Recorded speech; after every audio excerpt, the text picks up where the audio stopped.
Livro de Atos, capítulo 19. E sucedeu que, enquanto Apolo estava em Corinto, Paulo, tendo passado por todas as regiões superiores, chegou a Éfeso e, achando ali alguns discípulos, disse-lhes: recebestes vós já o Espírito Santo quando crestes? E eles disseram-lhe: nós nem ainda ouvimos que haja Espírito Santo. Perguntou-lhes então: em que sois batizados então? E eles disseram: no batismo de João. Mas Paulo disse: certamente João batizou com o batismo do arrependimento, dizendo ao povo que cresce no que após ele havia de vir, isto é, em Jesus Cristo. E os que ouviram foram batizados em nome do Senhor Jesus. Impondo-lhes Paulo as mãos, veio sobre eles o Espírito Santo, e falavam línguas e profetizavam. E estes eram ao todo uns 12 varões. E entrando na sinagoga, falou ousadamente e por espaço de 3 meses, disputando e persuadindo-os acerca do reino de Deus. Mas como alguns deles se endurecessem e não obedecessem, falando mal do caminho perante a multidão, retirou-se deles e separou os discípulos, disputando todos os dias na escola de um certo tirano. E durou isto por espaço de 2 anos, de tal maneira que todos os que habitavam na Ásia ouviram a palavra do Senhor Jesus, assim judeus como gregos. E Deus, pelas mãos de Paulo, fazia maravilhas extraordinárias, de sorte que até os lenços e aventais se levavam do seu corpo aos enfermos, e as enfermidades fugiam deles, e os espíritos malignos saíam. E alguns dos exorcistas judeus ambulantes tentavam invocar o nome do Senhor Jesus sobre os que tinham espíritos malignos, dizendo: esconjuro-vos por Jesus, a quem Paulo prega. E os que faziam isto eram 7 filhos de Seva, judeu principal dos sacerdotes. Respondendo, porém, o espírito maligno disse: conheço Jesus e bem sei quem é Paulo, mas vós quem sois? E saltando neles o homem que tinha o espírito maligno e assenhoreando-se dos 2, pôde mais do que eles, de tal maneira que, nus e feridos, fugiram daquela casa. E foi isto notório a todos os que habitavam em Éfeso, tanto os judeus como gregos. E caiu temor sobre todos eles, e o nome do Senhor Jesus era engrandecido. E muitos dos que tinham crido vinham, confessando e publicando seus feitos. Também muitos dos que seguiram artes mágicas trouxeram seus livros e os queimaram na presença de todos. E feita a conta do seu preço, acharam que montava a 50.000 peças de prata.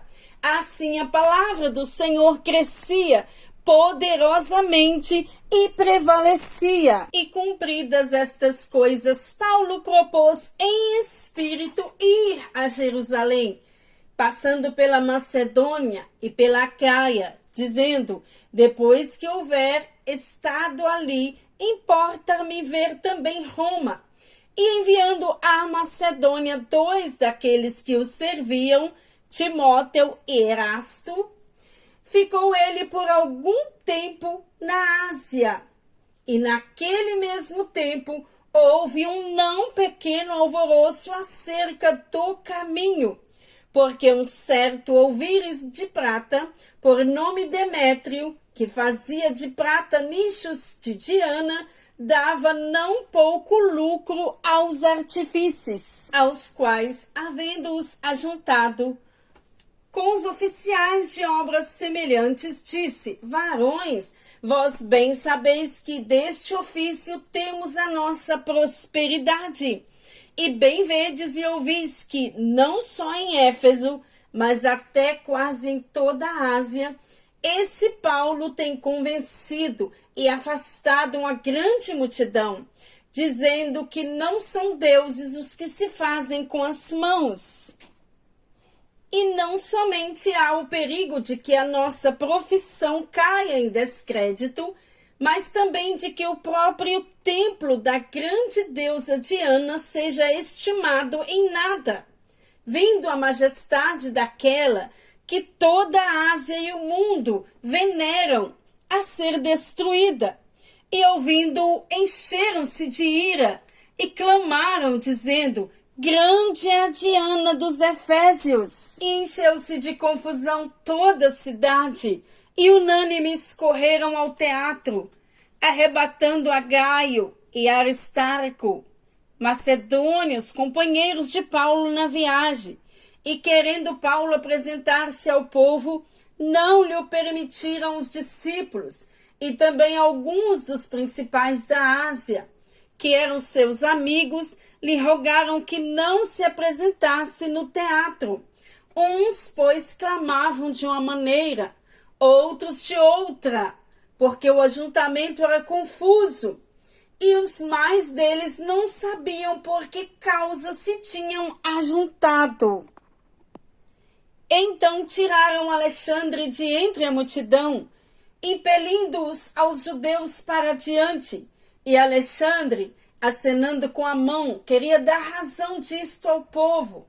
Mas quando conheceram que era judeu, todos unanimemente levantaram a voz, clamando por espaço de quase 2 horas: grande é a Diana dos Efésios. Então o escrivão da cidade, tendo apaziguado a multidão, disse: varões efésios, qual é o homem que não sabe que a cidade dos Efésios é a guardadora do templo da grande deusa Diana e da imagem que desceu de Júpiter? Ora, não podendo isso ser contraditado, convém que vos aplaqueis e nada façais temerariamente, porque estes homens que aqui trouxestes nem são sacrilégios, nem blasfemam da vossa deusa.